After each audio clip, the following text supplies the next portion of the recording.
तो गाजा में लगातार बर्बादी का सिलसिला जारी है और गाजा के कई हिस्सों में आमने सामने की जंग भी चल रही है। इजरायली फोर्स पर की गई है फायरिंग।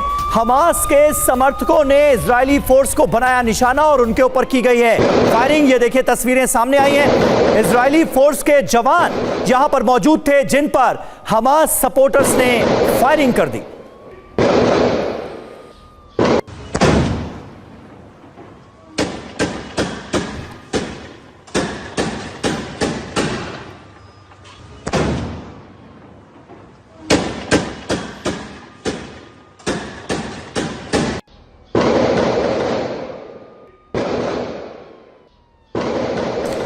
और देखिए एक और बड़ी खबर आ रही है। हमास लड़ाके की मौत के बाद तनाव है।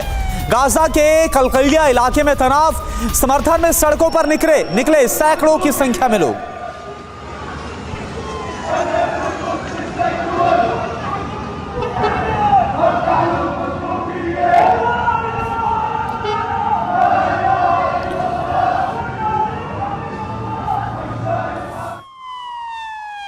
और यूएन महासचिव एंटोनियो गुटेरेस के बयान से इजराइल नाराज है। हमास के हमले को लेकर दिया गया जो बयान है गुटेरेस का, वो नाराजगी की वजह इजराइल के राजदूत ने गुटेरेस का इस्तीफा तक मांगा है।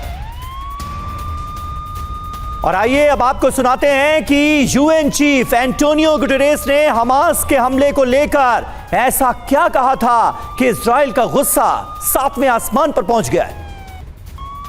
It is important to also recognize the attacks by Hamas did not happen in a vacuum. The Palestinian people have been subjected to 56 years of suffocating occupation.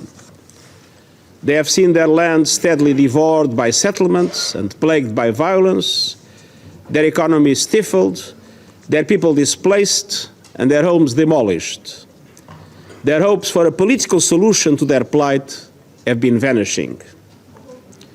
But the grievances of the Palestinian people cannot justify the appalling attacks by Hamas, and those appalling attacks cannot justify the collective punishment of the Palestinian people.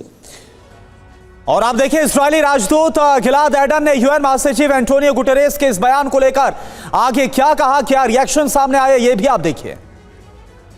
Mr. Secretary General, the UN was established to prevent atrocities, to prevent such atrocities like the barbaric atrocities that Hamas committed. But the UN is failing. The UN is failing, and you, Mr. Secretary General, have lost all morality and impartiality. Because when you say those terrible words that these heinous attacks did not happen in a vacuum, you are tolerating terrorism. This is a pure blood libel, and I think that the Secretary General must resign, because from now on, every day that he is here in this building, unless he apologizes immediately, today we called him to apologize, there's no justification to the existence of this building.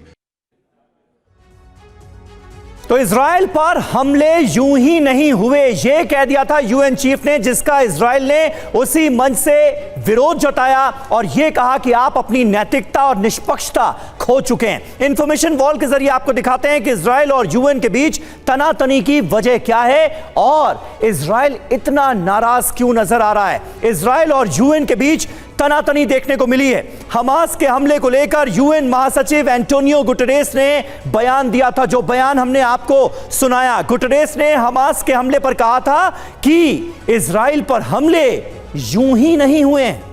Israel से युद्ध और हिंसा का रास्ता छोड़ने की appeal भी की गई थी। इसी बयान को लेकर इजराइल कड़ी नाराजगी लगातार अब जता रहा और आपने देखा बकायदा जो उनके राजदूत हैं उनकी तरफ से इस पर रिएक्शन दिया गया। बिल्कुल, और यही नहीं, करुणा, इजराइल ने यूएन महासचिव एंटोनियो गुटेरेस का इस्तीफा तक मांग लिया है। यह कहा जा रहा है कि आप इस पद के काबिल नहीं हैं। यूएन में इजरायली राजदूत गिलाद एर्दोन ने गुटेरेस का इस्तीफा मांगा है उनके इस बयान के बाद। हमारे साथ इस वक्त तमाम खास मेहमान मौजूद हैं। प्रोफेसर संजय भारद्वाज, यूएन के इस रुख को आप कैसे एनालाइज करेंगे? गुटेरेस खुद कह रहे हैं कि इजराइल पर हमला यूं ही नहीं हुआ, कोई भी बात कोई भी आघात किसी आतंकी हमले को जस्टिफाई कर सकता है क्या? हालांकि अपने बयान में गुटरेस आगे कहते हैं कि जो हमला हुआ वो गलत था, लेकिन फिर भी यह कहना कि अकारण नहीं हुए हमले, इसके पीछे अपने रीजंस हैं और उन रीजंस को वो गिना रहे हैं। तो यूएन आखिर है किस तरफ, क्या लगता है? देखिए, मुझे तो आश्चर्य होता है कि इजराइल यूएन महासचिव के बयान को इतना सीरियसली क्यों ले रहा है, क्योंकि यूएन तो अपना रेलेवेंस बहुत पहले खो चुका है और इसके लिए इजराइल और अमेरिका और यही देश जिम्मेदार है। आज के दिन यूएन सिर्फ एक मॉरल ऑर्गेनाइजेशन हो गया, सिर्फ भाषणबाजी दे सकते हैं। जो ग्राउंड पे करना है वो इजराइल करेगा और वो अमेरिका करेगा। यूएन का उसमें कोई हस्तक्षेप पहले भी नहीं हुआ, अभी भी नहीं हुआ, पहली बात नहीं। और एक काम और किया जाता है, विस्थापितों का आंकड़ा बताया जाता है। दूसरी बात, निश्चित रूप से देखिए, अगर यूएन सेक्रेटरी अगर ये बात उठा रहे हैं तो देखो, कैजुअलिटीज तो हो रही है, ह्यूमैनिटेरियन क्राइसिस तो है ही, कोलेटरल डैमेज तो हो ही रहा है, प्रॉब्लम्स तो आम जन को हो ही रहा है, लेकिन उसमें आतंकवाद को यूएन कहां प्लेस करेगा? जहां यूएन कहता है कि हमको आतंकवाद के खिलाफ लड़ाई लड़नी है, तो ये बात जो कॉन्ट्राडिक्शन विद इन यूएन है। लेकिन देखिए, एक और बात है ना संजय भारद्वाज सर, जब यूएन को लेकर जिसकी पार्शियलिटी का जिक्र भी हमने देखा इजरायली राजदूत कर रहे थे, उस पर अब शक जाहिर किया जा रहा है, सवाल उठाया जा रहा है। तो जब यूएन की इंपार्शियलिटी को लेकर सवाल उठाया जाएगा तो यह कितना गंभीर है भविष्य के लिए भी? देखिए, ये बात मान के चलिए कि ये मैं वही कह रहा हूँ ना, यूएन तो पार्शल रहा ही है। हम भारत में आतंकवाद से ग्रसित रहे, कभी यूएन कभी खुल के नहीं आया। अमेरिका ने हमेशा डबल स्टैंडर्ड रखा, यूएन ने रखा। तो ये बात निश्चित रूप से मान के चलिए कि आज यूएन को वही फोर्सेस चैलेंज कर रही है, इजराइल में भी चैलेंज कर रही है, और आतंकवाद का जो एक गंभीर विषय है उसकी गंभीरता को यूएन नहीं समझ पाया, और आज आप मॉरलिटी का बयान देने आ गए हैं। ठीक है, बिल्कुल बिल्कुल बने रहे आप हमारे साथ। देखिए, इस बीच इजरायली सेना ने अपने जवानों का एक वीडियो जारी किया है। वीडियो में युद्ध के लिए जवानों का हौसला दिखाया गया है। इजरायली जवानों ने जंग की वजह बताई है। ये वो वीडियो है जो अब हम आपको दिखाने जा रहे हैं। इजरायली जवानों के जहन में इस वक्त क्या चल रहा है, जंग की उनके हिसाब से वजह क्या है, सुनिए। I'm fighting for the people who came before us and for the country of Israel. I'm fighting for all the people we've lost. אני נלחמת למען עם ישראל. Ik vecht hier voor mijn broers en zussen. Je me bats pour ma famille. For the Jewish people. I'm fighting for my friends, my family, and all the people that I love. And I'm fighting for my wife, my entire family, and all of Am Yisrael. We are fighting for the future of my family and the children.